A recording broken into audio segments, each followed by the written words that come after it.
आज जी पण पहिली मुलगी भेटेल ना तिच्याबरोबर फ्रेंडशिप करूनच राहीन. हे म्हणाली ऐक ना, अरे त्या अनिकेतला काय उपाय दिलास ग? त्याला चांगली मुलगी पटली ग, मला पण दे ना.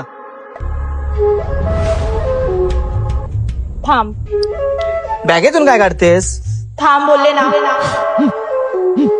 हे बघ, हा लिंबू घे. 4-5 वेळा अंगावरून चांगला काढ. बुधवार, शुक्रवार, शनिवार, रविवार मुलगी तुला चांगलीच पटेल. हा उपाय नको बाबा, तुझा उपाय तूच कर. चोळा सैरा वैरा वारा पिसाट वाहे, भयभीत उभे हे झाड, पान पान शांत आहे. सावल्या मुख्याने हलती भवताली विणती माया, डोहाच्या खोल तळाशी अतृप्त पसर